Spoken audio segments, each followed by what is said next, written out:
El título del sermón de hoy es Características de una vida transformada por Dios. Ahora, ¿por qué le puse ese título? Vámonos al título. ¿Por qué le puse ese título, Características de una vida transformada por Dios? Si en los versículos del 1 al 6 no habla del testimonio de Pablo. Pero habría que leer Hechos y ya vamos a llegar ahí. Estamos por Felipe, probablemente en el capítulo 8. En Hechos vamos a llegar ahí a ver la historia de cómo Pablo fue convertido. Él se convirtió, él era un perseguidor de la iglesia. Él se burlaba de los evangélicos. ¿Podrá ser esa tu historia? Yo he tenido amigos que decían, yo les lanzaba bichos adentro de la iglesia. Y esos hermanos decían aleluya. Y empezaban a reprender porque pensaban que era el demonio. Y era yo lanzándole a cucarachas y otras cosas dentro de la iglesia. Y ahora me convertí. Y esa es la historia de algunos. Otros dicen, como un escritor que se dedicó a desacreditar el evangelio y terminó convirtiéndose. Era un periodista y él terminó convirtiéndose. Y han habido personas así en la vida, que han comenzado como ateos o como científicos que terminan convirtiéndose. Este fue el testimonio de Pablo.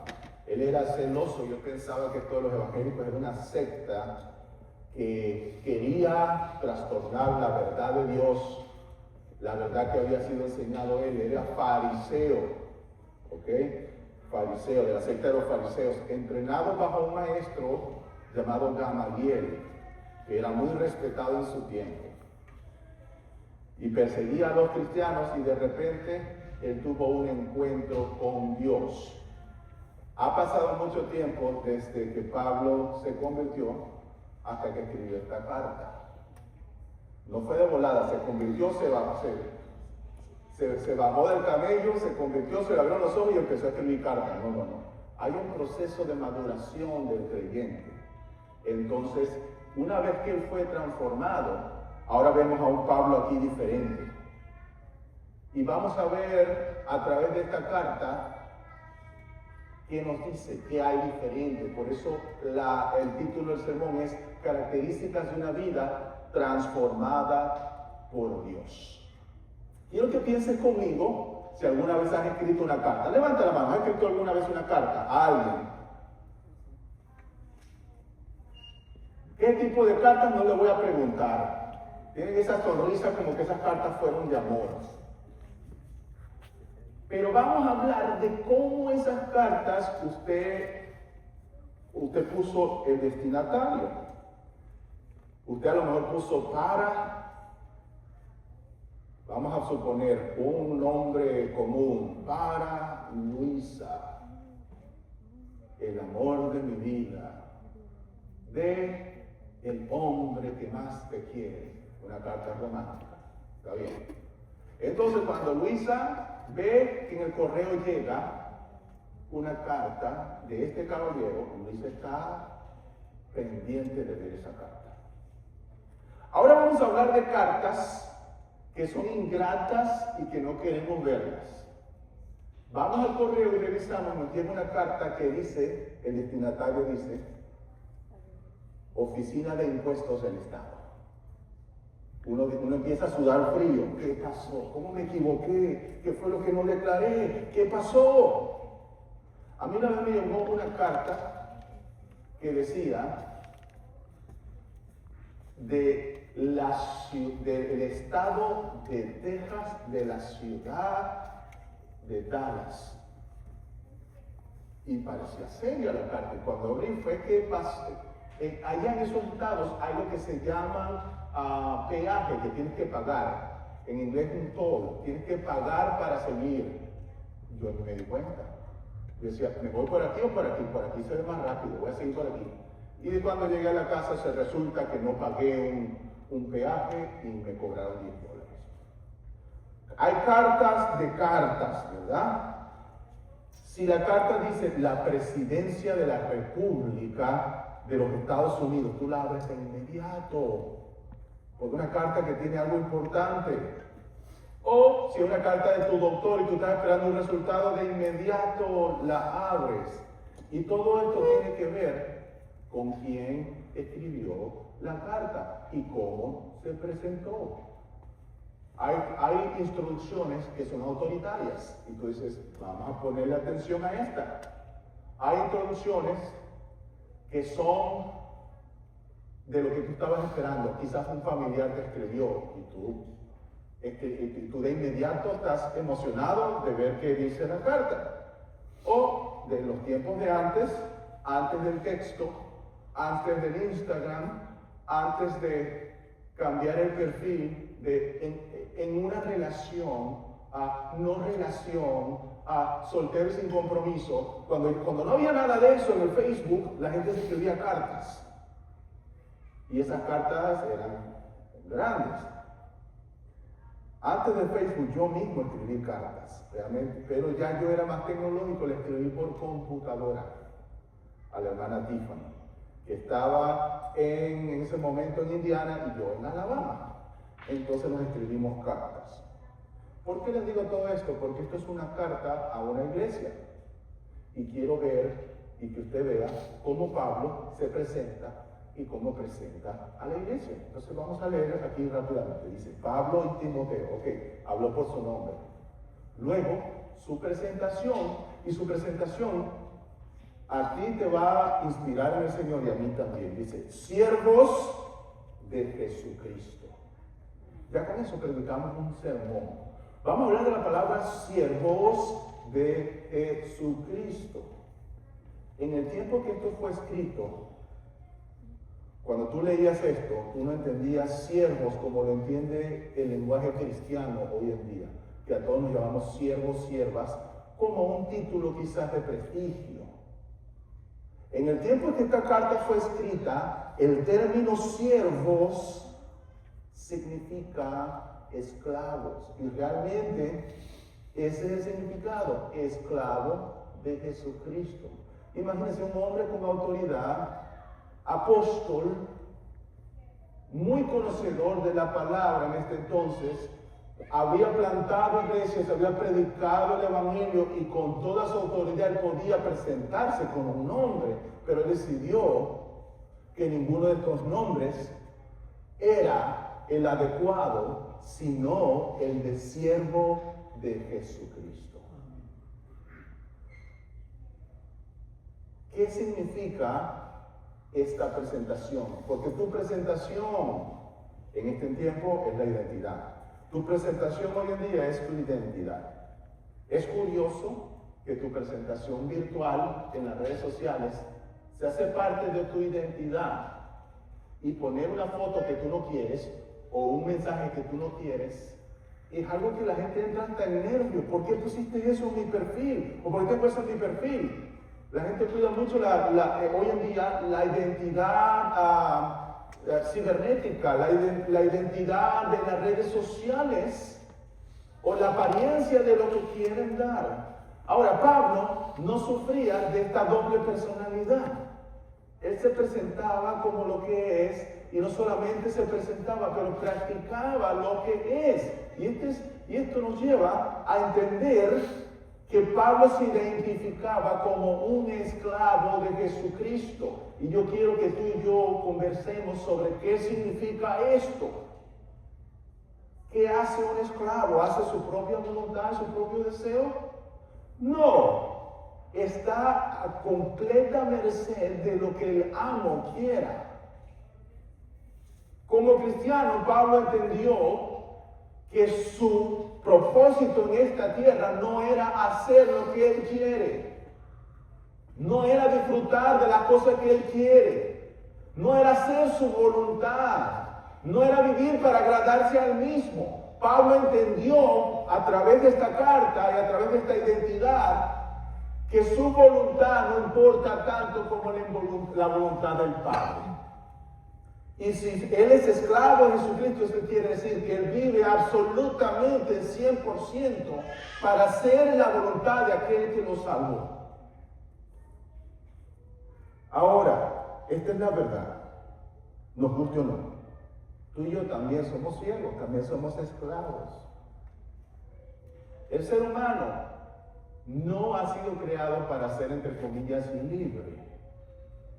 El ser humano, por naturaleza, se esclaviza de una cosa u otra.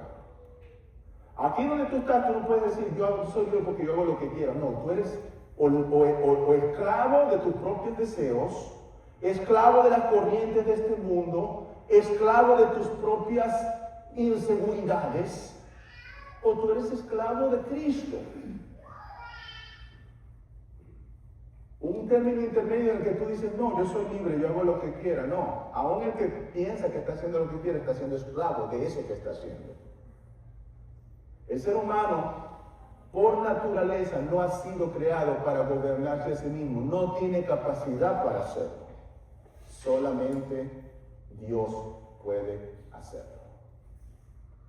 Fíjense que en los Estados Unidos, cuando tú haces honor a la bandera, una de las cosas que dices al final es libertad y justicia para todos.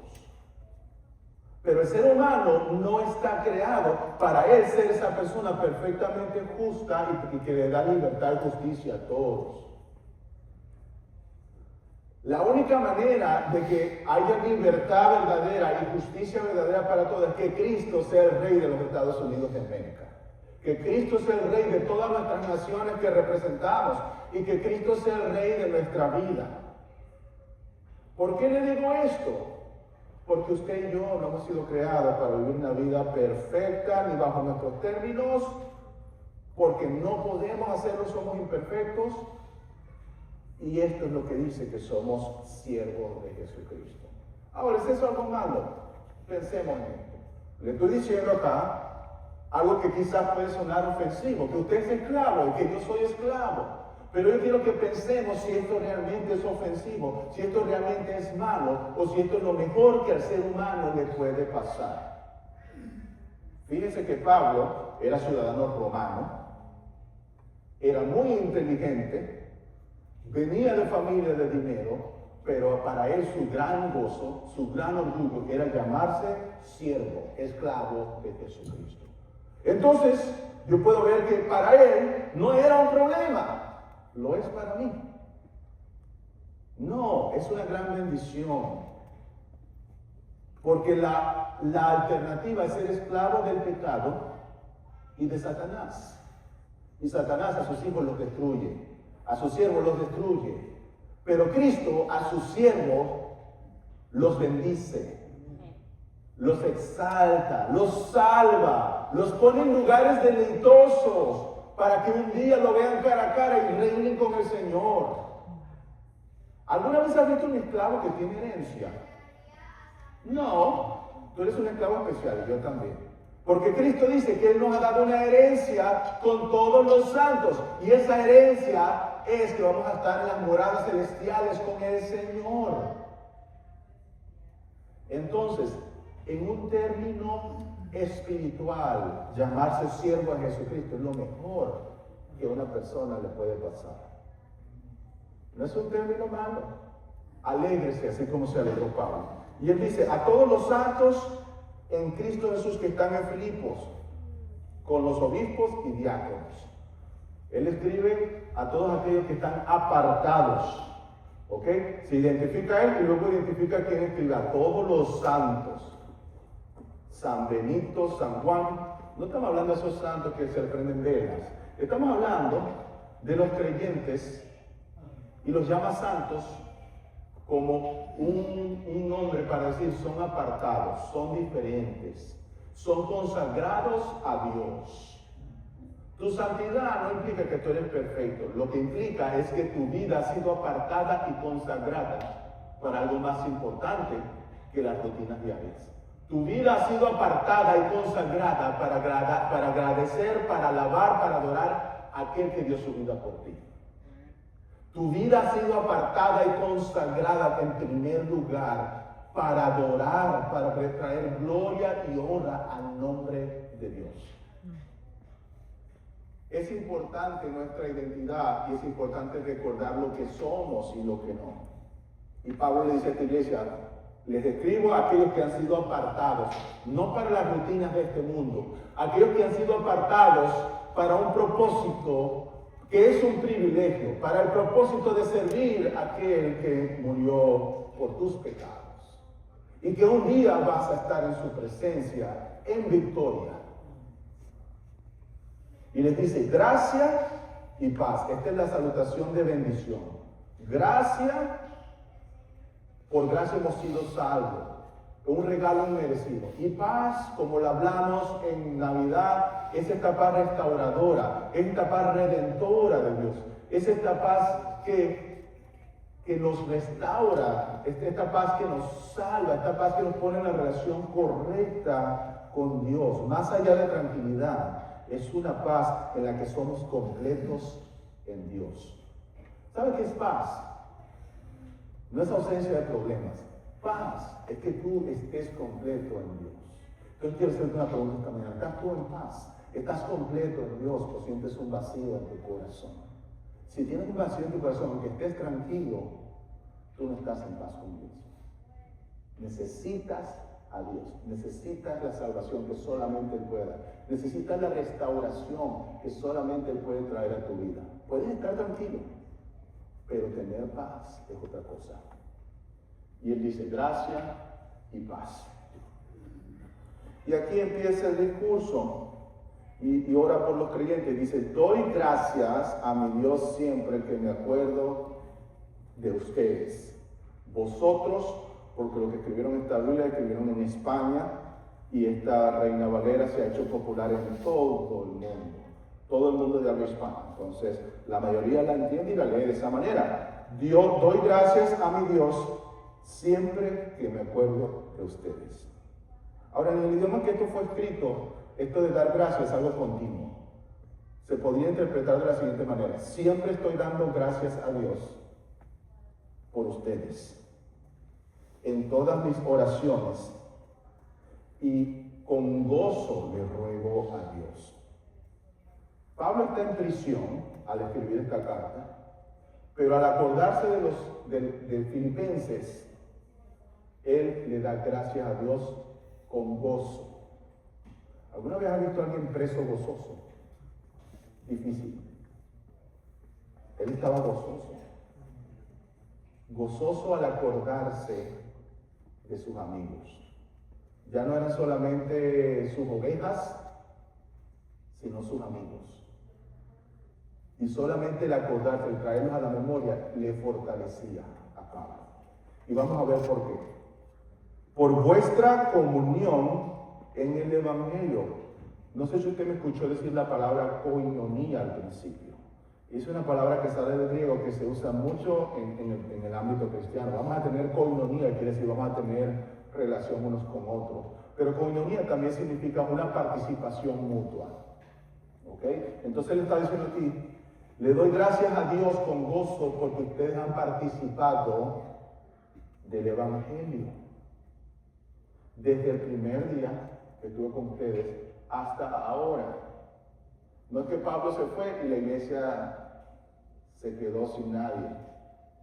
No, ya no vamos porque Pablo no está. No. Desde el primer día hasta que Pablo está en prisión, la iglesia continúa participando de lo más importante que puede participar la iglesia. El Evangelio.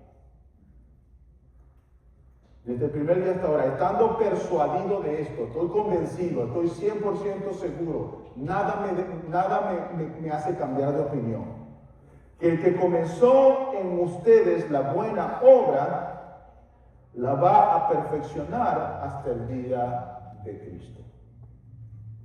Tú no comenzaste tu salvación, ni yo tampoco. La comenzó Dios. Tú no comenzaste la obra transformadora en ti. Tú no puedes, ni yo tampoco. No estamos diseñados para eso. En pecado, dice el salmista, ella aquí en pecado me concibió mi madre. Todo lo que sabemos hacer como humanos es pecar. Entonces no podemos hacer algo más allá de lo que sabemos hacer. No podemos agradar a Dios por nuestra propia cuenta. Dice la palabra, no hay justo ni aún uno. Por eso Dios, que es rico en misericordia, aunque estábamos muertos en delitos y pecados, nos dio vida. ¿Qué parte tienes tú en la salvación? Ninguna, amado, ninguna. Absolutamente ninguna. Algunos piensan, bueno, es que yo decidí. No, ninguna. Fíjate lo que Pablo dice, el que comenzó. Tú no la precomenzaste ni la preparaste, todo lo hizo Dios. Él la comenzó y Él la va a perfeccionar. ¿Hasta cuándo, pastor? ¿Será que en 6 meses ya puedo ser pastor de una iglesia? ¿Será que 3 meses más me ordenan, pastor? Bueno, eso está en la mano del Señor, pero lo que Él está diciendo aquí, para que te dé ánimo, ojalá no te desanime esto. Él va a seguir trabajando contigo hasta el día de Jesucristo. ¿Sabes cuál es ese día? El día final. El día donde vamos a estar ante su presencia, completos. El día donde vamos a estar maduros completamente, glorificados. Es el día de Jesucristo. Hablaba con mis estudiantes de predicación, que para mí es curioso que Pablo use esta palabra, el día de Jesucristo. Porque cada domingo en la iglesia pensamos que es el día del Señor. Cada Navidad pensamos que es el día del nacimiento de Cristo.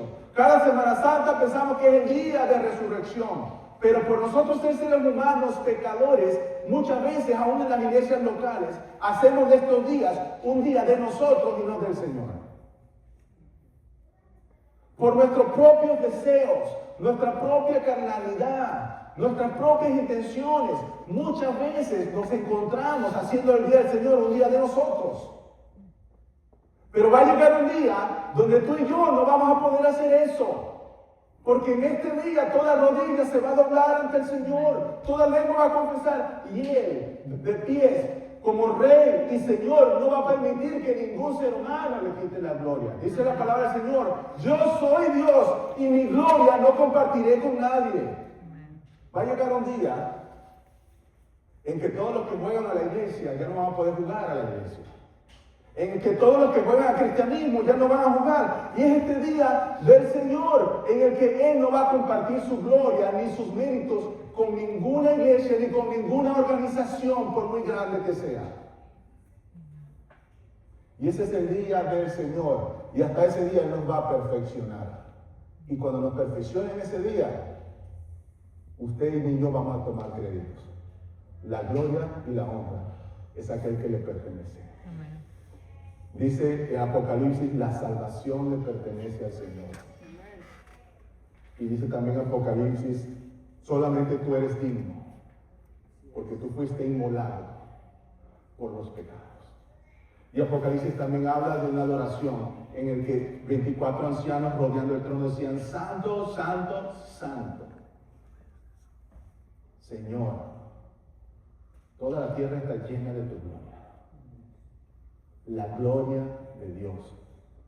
Ese día se va a revelar completamente y usted va a entender lo que es ser el día del Señor.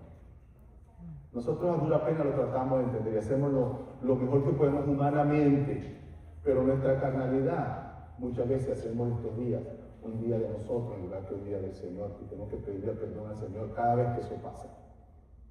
No podemos hacer la de la adoración un día de nosotros, ni de la música, ni de los ministerios de la iglesia, ni de cada de las cosas que hacemos, porque va a llegar el que nos perfecciona, nos va a perfeccionar hasta el día del Señor.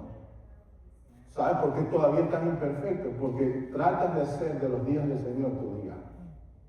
Pero va a llegar un día en el que ya hay una más chance, ya iba a ser el día del Señor, y toda lengua le va a confesar, toda rodilla se va a doblar ante Él, quieran o no, piensen que el Evangelio es aburrido o no.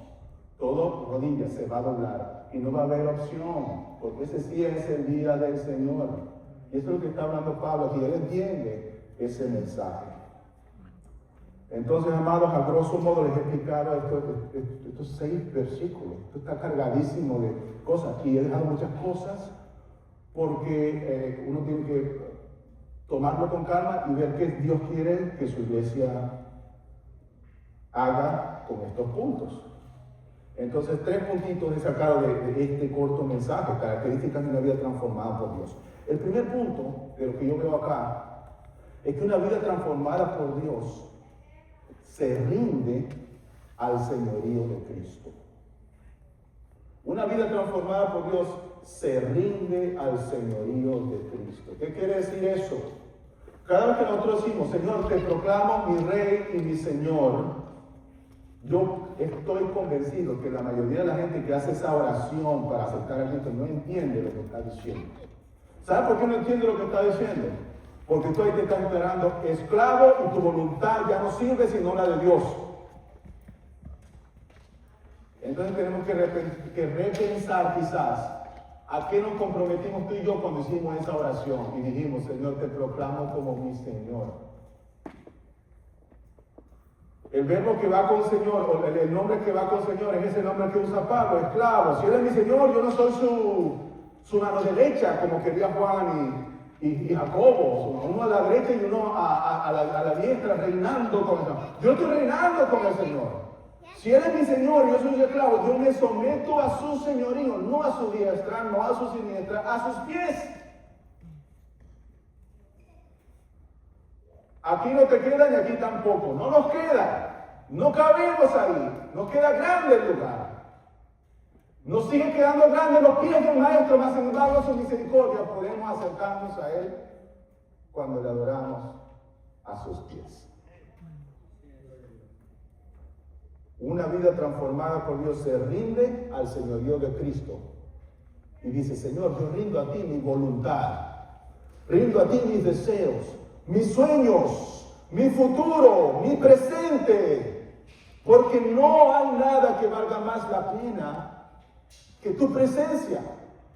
Eso es lo que debe decir el discípulo de Cristo. Pablo y Timoteo en el versículo 1 vemos que dice, Pablo y Timoteo, siervos de Cristo. Desde la primera parte de la carta, desde el saludo, ellos ya dicen, nos sometemos al señorío de Cristo. No te escribo como una autoridad personal ni humana, sino en el nombre de Cristo, a quien yo me someto como su siervo. Mi voluntad ya no vale, sino que me deleito en el Señor. Y Él se encarga de las peticiones de mi corazón. No significa sirvientes en un sentido moderno, sino esclavos. Tú vives, comes, respiras, duermes, te levantas, haces todo lo que haces para Cristo.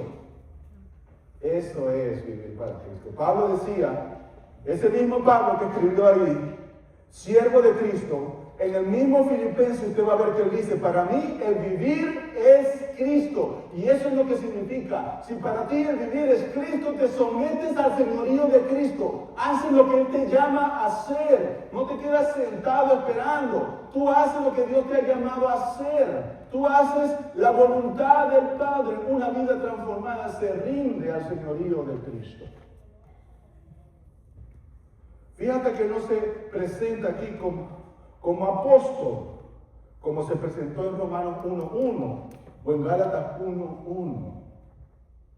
Yo me imagino que los Gálatas cuando vieron esa carta, Pablo apóstol, dijeron, ay, aquí viene lo bueno, porque Gálatas lo regañó por tan pronto olvidarse del Señor, y llamó insensatos y un montón de otros nombres también. Ese mismo Pablo que escribe con amor, también sabe escribir de otra manera, pero aquí no dijo, soy el apóstol tal, él dijo, soy un siervo del Señor. Y ustedes sirven conmigo. Somos amigos, estamos sirviendo todos en el Señor. Su autoridad aquí no necesita ser defendida. Los filipenses saben quién es Él, ellos saben quiénes son, y es una autoridad que Él no está tomando a la fuerza. Tú sabes qué triste cuando en las iglesias gente quiere tomar autoridad a la fuerza. Cuando se quiere imponer a la fuerza. Cuando la autoridad es algo dado por Dios. Amados, podemos delegar diferentes ministerios, pero la autoridad espiritual es algo que da Dios. Y eso no hay ni que discutirlo, ni que pelearlo. Lo da el Señor y el Señor levanta a quien quiere y quita a quien quiere. Las iglesias no deben estar forzando la autoridad. Él no la forzó, Él se presentó como siervo. En una colonia romana donde el estatus social era importantísimo. Tu ciudadanía era valorada. Tu imperio, honor, tu jerarquía. Y él dijo, soy un esclavo. Imagínate ir a una sociedad. Cada vez que yo hablo con mis hermanos coreanos, ellos tienen por lo menos 3 doctorados. ¿Y tú, Ángel, qué tienes? ¿Cómo? No, una maestría, 2. Porque ellos son inteligentísimos. Y cuando se presentan en la cultura asiática, decir, este es el doctor tal, para ellos es algo de reconocimiento. Y tú vas a la iglesia de ellos, todos se visten con traje. Y esos trajes parecieran hechos a la medida. Y así, o sea, yo no estoy hablando mal de ellos, es su cultura. Una cultura de estatus, y el estatus y el estudio se respetan. Pablo sabe esto acá, que el estatus se respeta, que la ciudadanía se respeta, pero él se presentó como un siervo, un esclavo. Y la identidad es lo más importante en tu ministerio. Entonces yo quiero preguntarte, ¿quién eres tú? ¿Cómo te identificas tú? ¿Será que hay que cambiar ese nombre y ponerle siervo, ponerle esclavo del Señor? Yo te animo a que mediten eso. ¿Quién eres tú? La verdad es que la transformación comienza cuando Cristo define quién eres tú. Ni siquiera yo como pastor puedo definir quién eres tú. Ni tu familia, ni los hermanos que te ven. ¿Quién eres tú? Tú eres quien Cristo dice que eres. Tu identidad está marcada y estampada por Cristo. Y así otro que intente estampar otra identidad, otra manera de ver. Nada de eso te quita la identidad que te ha dado Cristo, como siervo que le pertenece a Él. Somos sus siervos, somos su pertenencia. Y eso quiere decir que Él es soberano. Él hace con nosotros lo que quiere cuando quiere. ¿Tú crees que tú te vas a morir cuando tú quieras? Eso decía mi abuelo. Yo me muero cuando yo quiera. Él era bien orgulloso. Y Él se murió cuando Dios quiso, como cada uno de nosotros. No sabemos si vamos a llegar a los 90 o si nos queda un día o una semana. Dios es soberano sobre tu vida. ¿Por qué pelear? ¿Por qué pelear contra la corriente? ¿Por qué nadar contra la corriente? De todas maneras, si nadas contra la corriente te vas a ahogar en un mar de mentiras. Le perteneces a Cristo y punto. Acostúmbrate. Ahora y por la eternidad. Si no te gusta ahorita, no te va a gustar la eternidad. Somos de Cristo, siervos de Cristo. El segundo punto es que una vida transformada por Dios participa del Evangelio. Y amados, yo quiero decirles honestamente, de todo corazón, yo me identifico con Pablo cada vez que me acuerdo de ustedes, porque yo les recuerdo cada uno de ustedes con gozo y con amor, porque veo su trabajo en el Señor, su participación. Pastor, ¿verdad? Yo no sabía que yo estaba haciendo eso, pero déjame explicarte. Lo que hacemos entrenando música, eso es para el Evangelio. La música en tal no es el sí. Pero que estos muchachos crezcan y sean hombres derechos, y estas muchachas sean hombres y mujeres derechos, de sociedad, del Señor, que proclamen a Jesucristo. Ese es el primer y más grande propósito de lo que hacemos. Entonces ustedes como padres, al traerlos para acá, al animarlos, están participando en la obra del Evangelio. ¿Qué más hacemos como iglesia? Oye, celebramos los cumpleaños cada vez que podemos. Traemos un pastel, yo le llamo torta, en Venezuela se le dice torta a eso.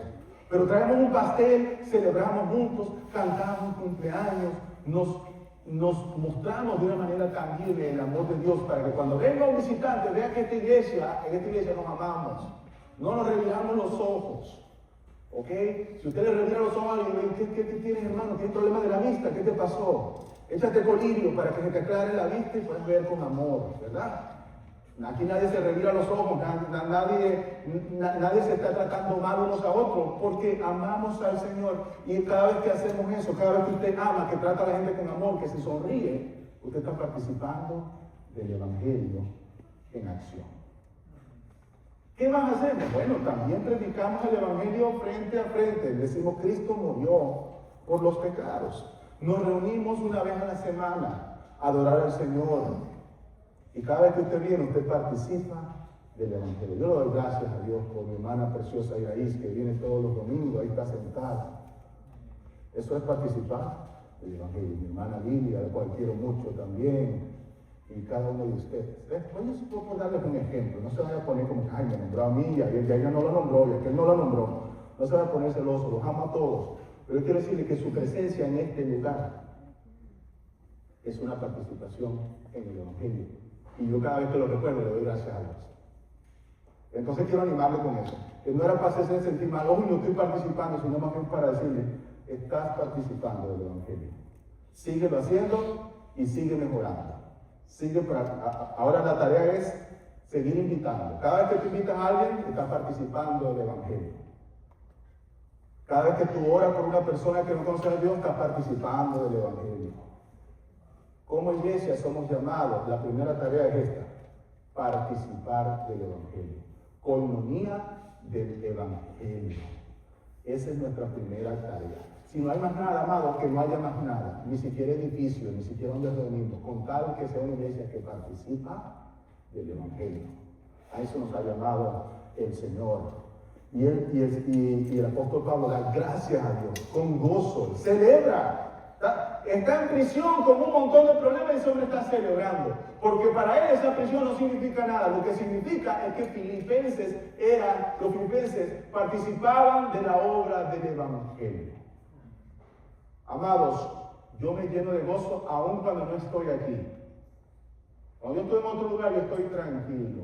Yo ni llamo para preguntar cómo le fue. Yo sé que le fue bien, porque ustedes participan del Evangelio. Ningún temor tengo cuando salgo y cuando le leo, porque todos estamos participando del Evangelio. Eso se llama. Una vida transformada por Dios participa del Evangelio. Entonces yo quiero darte unas cosas prácticas. ¿Cómo puedes participar del Evangelio? Sigue viniendo. Usa tus dones y talentos para el Señor. Apoya en tu iglesia local. Involúcrate. No te quedes nada más sentado, ¿ok? Involúcrate en algún ministerio. Eso es participar del Evangelio. Y en último punto, en última instancia, bueno, antes de pasar a otro punto, otra cosa que los filipenses hacían es que ellos apoyaban financieramente la obra. Nosotros también lo apoyamos financieramente. Mandamos dinero para que los 3.600 misioneros que están en todas partes del mundo no se preocupen por dinero, sino que hagan la obra del Señor. Mandamos dinero para que se predique el Evangelio en nuestro estado, en nuestro condado. Nos cuidamos los unos de los otros. Yo no tengo preocupación si yo llego a tener necesidad, porque mis hermanos me cuidan como yo les cuido a ellos. Y yo quiero que usted se sienta así. Aquí no hay por qué tener necesidad. En este lugar, en la iglesia bautista de la Roca, no hay por qué tener necesidad. No hay. Si fuera usted solo, usted en la iglesia está bien, pero habiendo hermanos en Cristo, aquí no hay por qué tener necesidad. Hablemoslo y veamos cómo nos ayudamos unos a otros. Eso es participación en el Evangelio. Y los filipenses lo hacían por Pablo. No porque Pablo los obligaba, sino porque ellos entendían que eso es parte de la misión. Cuidarnos unos a otros. Ahora sí, en tercer lugar, una vida transformada por Dios confía en la fidelidad de Dios. ¿En qué vamos a confiar? En nuestro amor, en nuestros talentos, en nuestros dones, en que nos cuidamos. Nada de eso, aunque todo eso es bueno, nosotros confiamos en la fidelidad de Dios.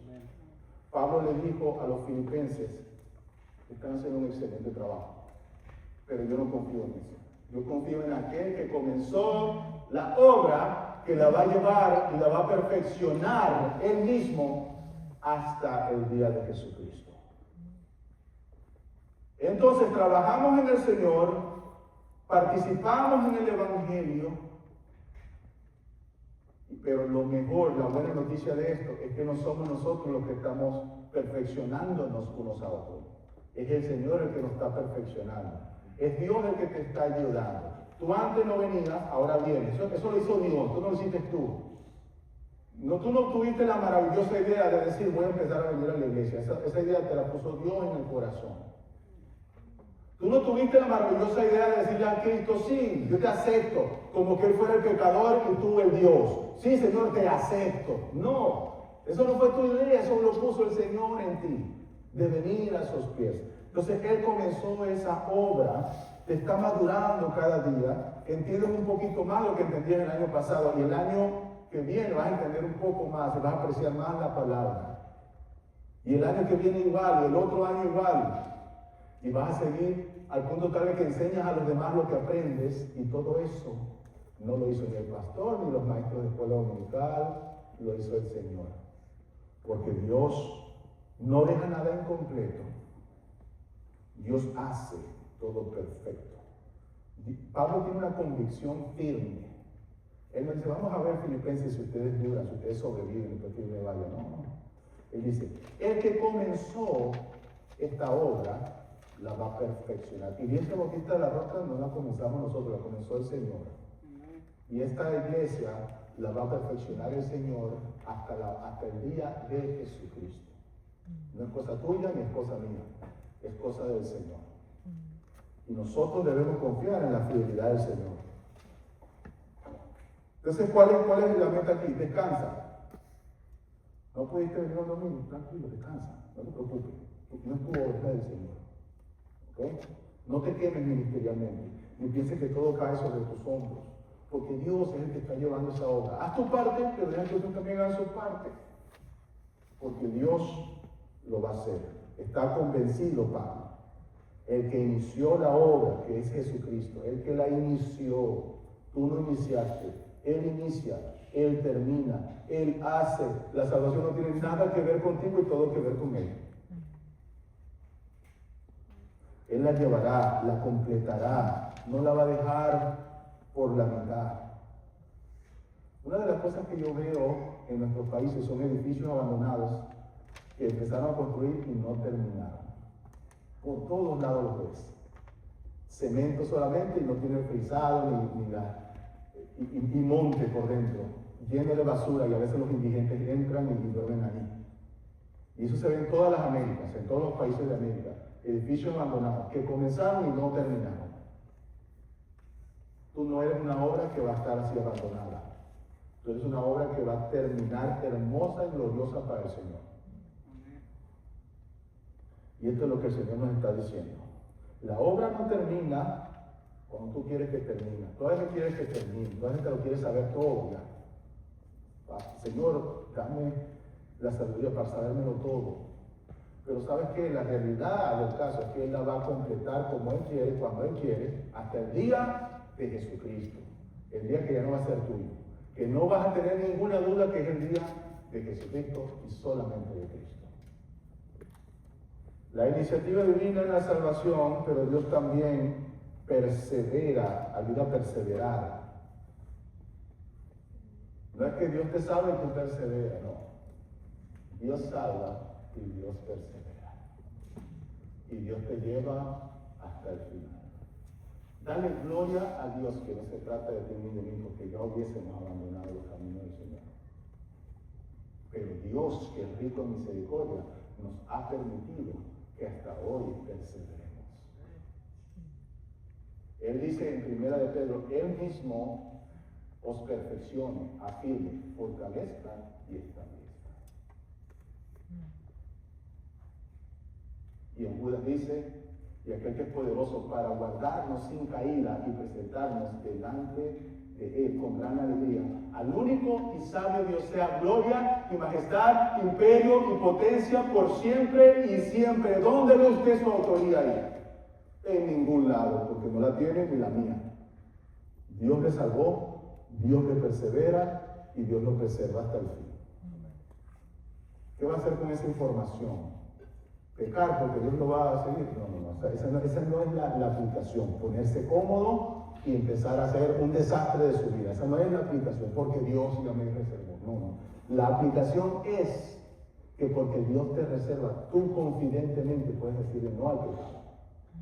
Puedes decirle sí a la justicia, porque Dios te está preservando, te está perseverando hasta el final. Él escribe todo esto encarcelado y sin garantías humanas. Él no sabía si al final de la letra escrita le iban a cortar la cabeza, pero él estaba convencido de que Dios no deja nada incompleto. Tú no sabes qué va a pasar mañana contigo, pero tú tienes que tener la misma certeza que Pablo y yo también, que ni golpes, ni cárceles, ni rechazo, ni difamaciones, ni ninguna obra del enemigo va a permitir que Dios no acabe su obra. Dios va a hacer de nosotros una obra hermosa. No porque lo dice el pastor Amén, sino porque estamos persuadidos que Él la comenzó y Él la va a llevar más allá de lo que nosotros podemos. Amén. 3 puntos. Si usted está transformado por Dios, usted se rinde como siervo, como esclavo. Si usted y yo estamos transformados por Dios, participamos del Evangelio. Y si usted y yo estamos transformados por Dios, estamos conscientes que no se trata de nosotros. Él la comenzó y Él la termina. Somos sus siervos. Amén. Pónganse de pie y vamos a orar.